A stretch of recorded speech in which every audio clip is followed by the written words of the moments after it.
तो आप सभी लोगों का सबसे पहले स्वागत है। लंबे अरसा के बाद इस रूप में प्रेस कॉन्फ्रेंस में हम सब लोग उपस्थित हैं। अलग अलग तो मुलाकात होते रही है, बात भी होते रही है। फिर से एक बार पार्लियामेंट के सदन में पहुंचने का मुझको अवसर मिला।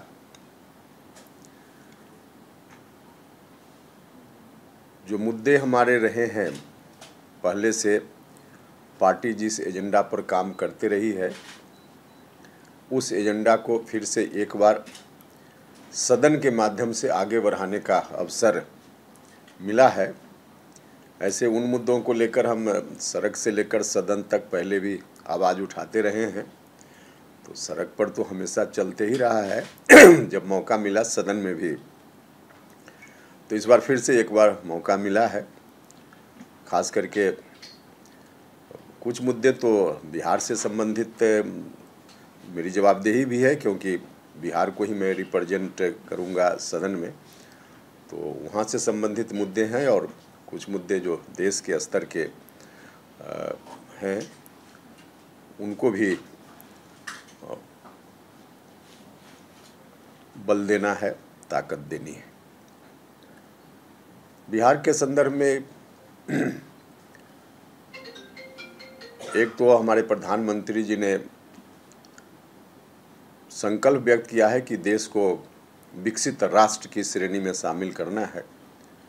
स्वाभाविक रूप से देश विकसित राष्ट्र की श्रेणी में तभी शामिल होगा जब बिहार और बिहार जैसे दूसरे प्रांत हैं, उनको भी विकसित राज्यों की श्रेणी में शामिल किया जाएगा। और इस दृष्टि से बिहार पर विशेष ध्यान देने की ज़रूरत है केंद्र सरकार के द्वारा, और केंद्र की सरकार ने ध्यान दिया भी है। अभी जो बजट आया तीसरी बार सरकार बनने के बाद केंद्र में, उस बजट के माध्यम से बिहार में स्पेशल फोकस केंद्र की सरकार ने किया है। और इस बात के लिए हम अपनी पार्टी की ओर से भारत के प्रधानमंत्री नरेंद्र मोदी जी का धन्यवाद करते हैं। बिहार की सरकार भी अपनी जगह काम कर रही है। बहुत कुछ बिहार की सरकार ने, माननीय मुख्यमंत्री जी ने भी किया है बिहार के लिए, लेकिन कुछ क्षेत्र हैं ऐसे जहां ज़्यादा और करने की ज़रूरत है, जिसमें शिक्षा का, स्वास्थ्य का, जो गरीब लोगों से सीधे जुड़ा हुआ विषय है, नौजवानों के रोजगार का अवसर बिहार में, क्योंकि बिहार के नौजवानों को अभी भी, नौजवान और दूसरे मजदूरी करने वाले लोगों को बिहार से बाहर अभी भी जाना पड़ रहा है। पहले के कंपैरिजन में अब कम हुआ है, लेकिन फिर भी यह समस्या भी है, जिस पर भी बहुत कुछ काम करने की ज़रूरत है। बिहार दूसरे कई राज्यों की तरह कृषि प्रधान राज्य है, और बिहार के बंटवारा के बाद खास करके वहाँ कृषि पर विशेष ध्यान देने की ज़रूरत है। राज्य की सरकार ने कृषि रोड मैप बनाकर वहाँ ध्यान दिया भी है। तो भारत की सरकार का ध्यान इसी तरह से और बिहार पर आगे रहे, यह मेरी जवाबदेही है कि सदन में इन सवालों को मैं उठाते रहूं। इसके साथ ही साथ देश के स्तर पे कई चीज़ें हैं, जिसमें मुख्य रूप से जिसको हमारी पार्टी ने हमेशा मुद्दा बनाया है, देश में जो न्यायपालिका है उसमें लोकतंत्र नहीं है। ये हम सब लोगों के लिए दुर्भाग्य की बात है। हमारा देश जाना जाता है दुनिया में डेमोक्रेटिक स्टेट के रूप में।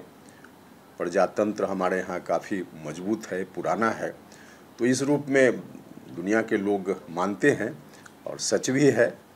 लेकिन अभी भी विडंबना इस बात की है और दुख भी है कि लोकतंत्र की एक तरह से सबसे बड़ी संस्था न्यायपालिका, उसमें जो जजेज की बहाली के प्रावधान हैं वह बिल्कुल डेमोक्रेटिक नहीं है, और उसमें जो व्यवस्था है उस व्यवस्था के तहत बहुत कम लोगों को जज बनने का अवसर मिल पाता है। बाकी के लोग किसी जात के हों, किसी धर्म के हों, उनके बच्चे चाहे पढ़ने में जितना भी मेरिट रखते हों, वो चाहें कि सुप्रीम कोर्ट और हाई कोर्ट में जज बन जाए तो उनके लिए संभव नहीं है, दरवाज़ा बंद है। और इसका नतीजा भी है कि सामान्य तौर पे वही जज बनते हैं जिनके पहले से परिवार के रिलेशन में कोई ना कोई व्यक्ति जज हैं या बहुत पहुंच वाले हैं, राजनीति के क्षेत्र में जिनका कोई पहले से है, जो पैसे वाले हैं, उन्हीं परिवारों से लोग जज बन रहे हैं अधिकांशतः। और इसका नतीजा है कि दलित समाज के लोग, अति पिछड़ा समाज के लोग, पिछड़ा समाज के लोग, महिलाएं बहुत रेयर जज बनती है सुप्रीम कोर्ट और हाई कोर्ट में। यह स्थिति बहुत ही दुर्भाग्यपूर्ण है और जब तक यह स्थिति रहेगी तब तक गांव के गरीब लोगों को, जो वंचित लोग हैं न्याय से, उनको न्याय नहीं मिल पाएगा। तो इस बात के लिए हमारी पार्टी ने हमेशा अपनी आवाज़ उठाई है और हमारे प्रधानमंत्री जी भी खुद इस बात को लेकर उन्होंने भी चिंता प्रकट की है अपने एक्शन के माध्यम से। आज की राष्ट्रपति जी, इसके पहले वाले राष्ट्रपति, उन लोगों ने भी कई बार कई मौक़ों पर कहा है कि यह कॉलेजियम सिस्टम जो है, जिसके चलते सभी लोग जज नहीं बन पाते हैं, यह ठीक नहीं है। सब लोगों ने दुख व्यक्त किया है और इसी बात को ध्यान में रखते हुए पिछली सरकार में कॉलेजियम सिस्टम से अलग एक दूसरी व्यवस्था लाने का प्रयास भारत सरकार की ओर से हुआ था। सरकार ने डिसीजन लिया, पार्लियामेंट से भी डिसीजन हुआ, लेकिन फिर अंत में जाकर कोर्ट ने ही कहा कि हम इसको नहीं मानते हैं। तो यह भी स्थिति हम सब लोगों के लिए ठीक नहीं है कि पार्लियामेंट जिसको कर दे, सरकार जिसको करे, उसके बाद कोर्ट कहे कि हम नहीं मानते हैं। तो यह भी स्थिति ठीक नहीं है। तो इसको लेकर के हमारी पार्टी निरंतर पहले से आवाज़ उठाती रही है और इस बार फिर से इसको सड़क पर तो हम लोग कर ही रहे थे, सदन में भी इसको लेकर आवाज़ उठाएंगे। और इन तमाम चीज़ों को लेकर हमारी पार्टी बिहार और बिहार से बाहर अन्य राज्यों में भी अपना विस्तार चाहती है और इसलिए हम सब लोगों ने अभी सदस्यता अभियान की शुरुआत की है। पार्टी की ओर से सदस्यता अभियान की शुरुआत हुई है। पिछले 9 अगस्त से बिहार में सदस्यता अभियान चल रहा है और बाकी अब 15 सितंबर से बिहार से बाहर के राज्यों में भी सदस्यता अभियान का काम प्रारंभ होगा और सदस्यता के माध्यम से हम बिहार सहित देश के अन्य राज्यों में भी पार्टी की पहुंच को बनाएंगे और पूरी गोलबंदी इस रूप में हम करेंगे। इसके साथ ही साथ अब बिहार विधानसभा का चुनाव भी करीब है, अगले ही साल होना है, बहुत समय नहीं है। के बाद तो बीच में कुछ पर्व त्यौहार का ही महीना है, फिर तुरंत नया साल आ जाएगा और नया साल में विधानसभा का चुनाव होना है।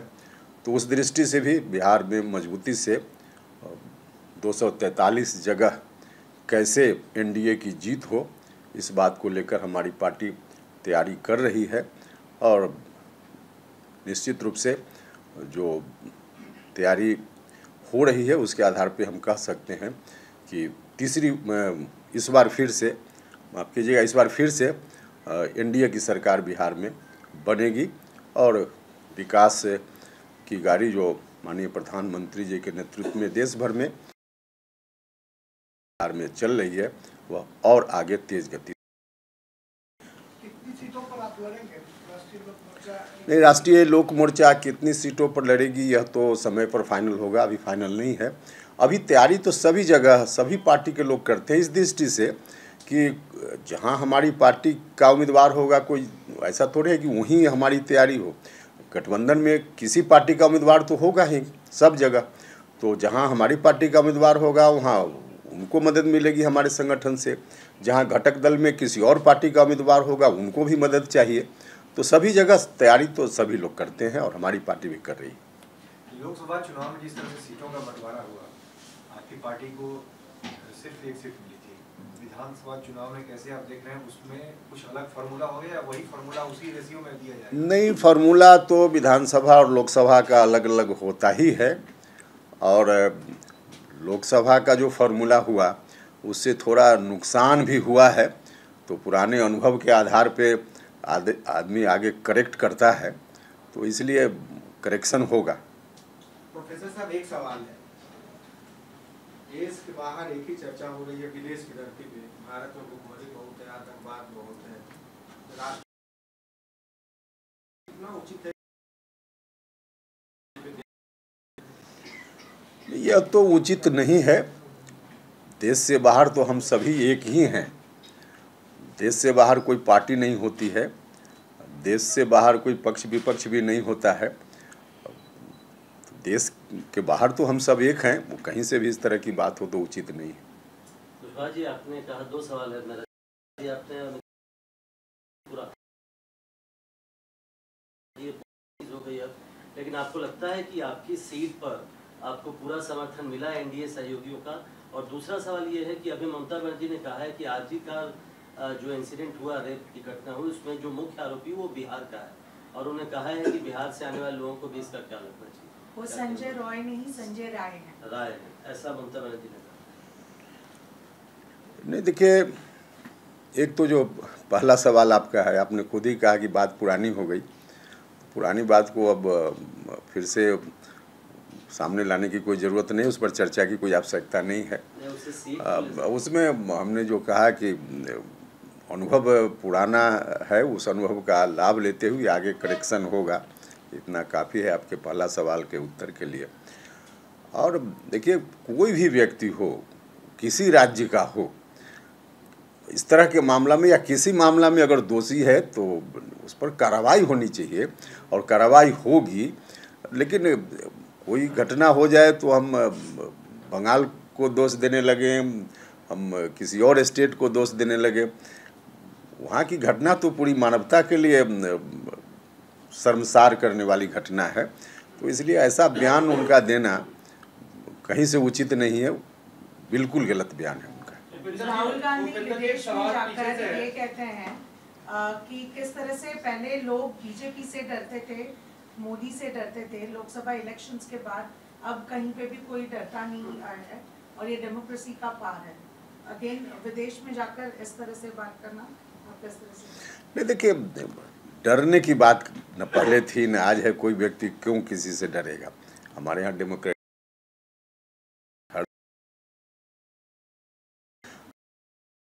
देश में जाकर इस तरह की बात करना यह ठीक नहीं है।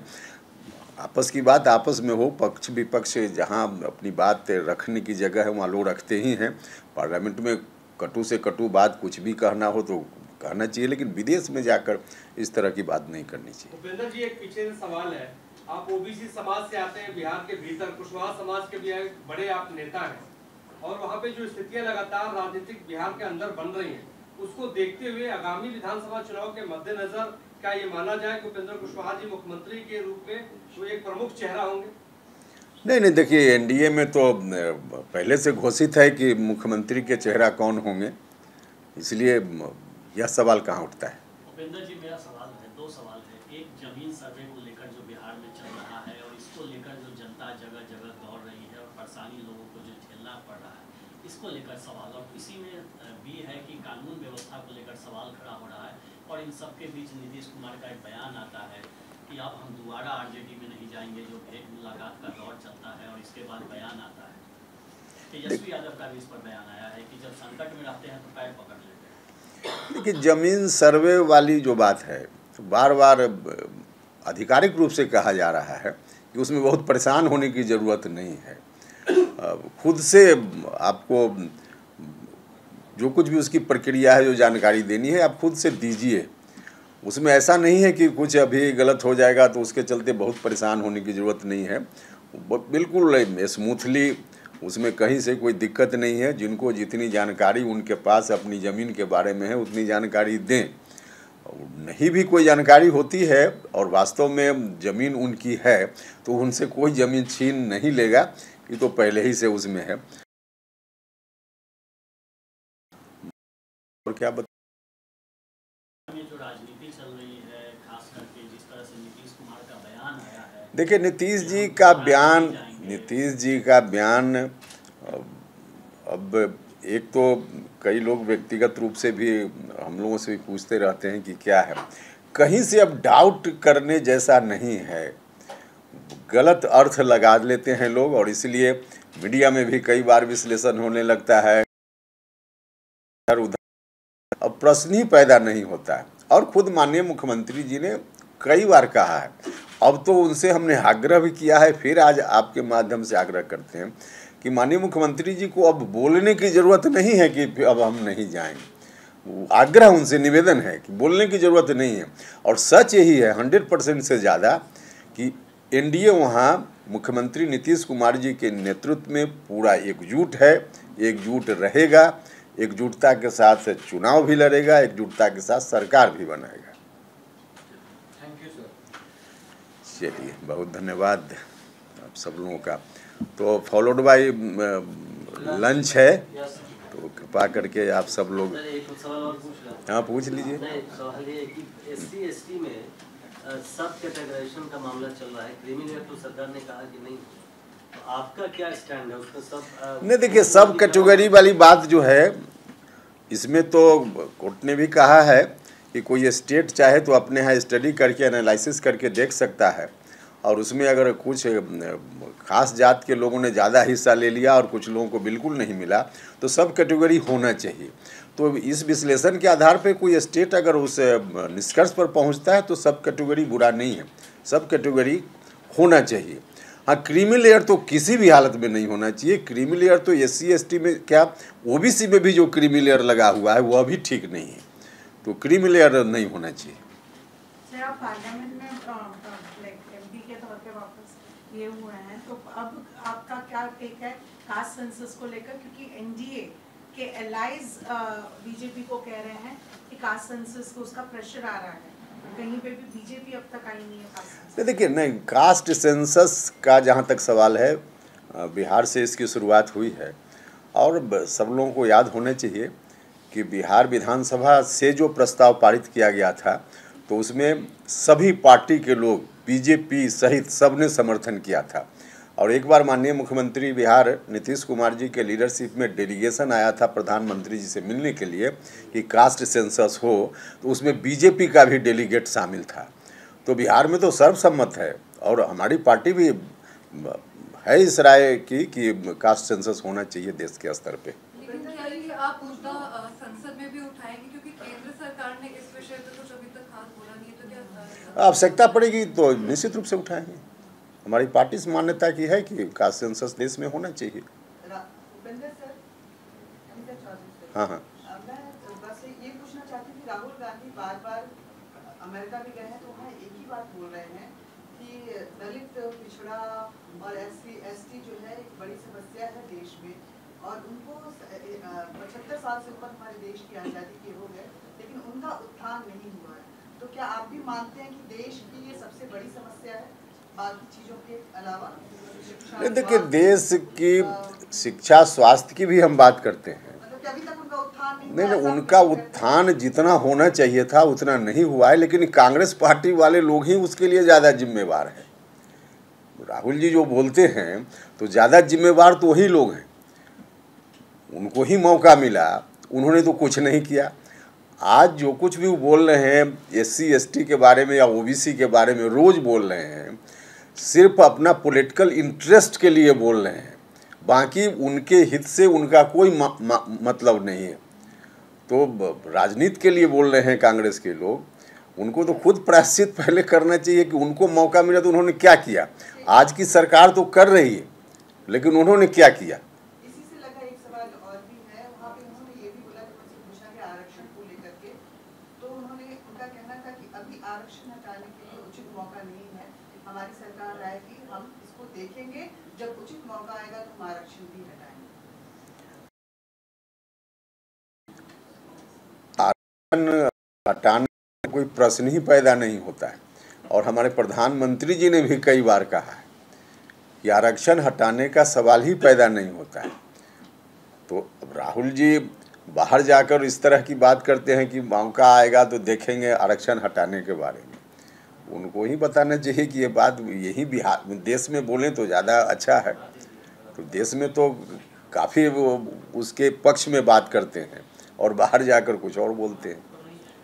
जुडिशरी में आरक्षण की मांग भी आप करेंगे? नहीं, जुडिशियरी में हमने कहा कि जुडिशियरी में सिर्फ इतना करने की ज़रूरत है, कॉलेजियम को बदल करके जो हम चाहते हैं कि नई व्यवस्था हो, उसमें इतना करने की ज़रूरत है। मेरा व्यक्तिगत सुझाव है पार्टी की ओर से कि जिस तरह से एसपी कलेक्टर को बहाल करते हैं, खुली प्रतियोगिता होती है, हर कोई जो मेरिट रखने वाला, योग्यता उस लायक रखने वाला है, उस परीक्षा में भाग लेता है और जो कम्पीट करता है, चुना जाता है, वो एसपी कलेक्टर बन जाता है। वो किसी जात का हो, किसी धर्म का हो, जो प्रावधान है उस प्रावधान के तहत ठीक वही व्यवस्था सुप्रीम कोर्ट और हाई कोर्ट में जजों की बहाली के लिए भी होनी चाहिए। खुली प्रतियोगिता हो और उसमें जो भी एलिजिबल हो बैठे, कम्पीट करे, बन जाए। सर, इसको लेकर करेंगे क्या? कॉलेजियम को लेकर सरकार और जुडिशरी में ठनी थी, मिलाया, उन्हें मान्यता, आज भी तमाम प्रक्रिया उसी अनुसार चल रही है। आप इसमें क्या करेंगे? नहीं, इसमें हम तो एक तो पब्लिक को अवेयर करेंगे सदन के माध्यम से, सदन के बाहर, और दबाव बनाएंगे जुडिशियरी पर ही। सरकार ने तो किया, उन्होंने नहीं माना, तो हम हर तरह से चाहेंगे जनमत बना करके आप लोगों के माध्यम से जहाँ भी जैसे भी संभव हो कि उनके ऊपर दबाव बने, कोर्ट के ऊपर जो लोग हैं। देखिए, सच में जो जज लोग हैं अपना उत्तराधिकारी बहाल करते हैं, जज नहीं बहाल करते हैं। तो उत्तराधिकारी बहाल करने की छूट हमारा संविधान नहीं देता है, जिस काम को वो लोग कर रहे हैं। संविधान की रक्षा करने की सबसे बड़ी जवाबदेही उन्हीं के ऊपर है, लेकिन वहाँ संविधान की रक्षा नहीं हो रही है। तो उनके ऊपर दबाव बनाने के लिए हम हर तरह से जो भी संभव होगा करेंगे।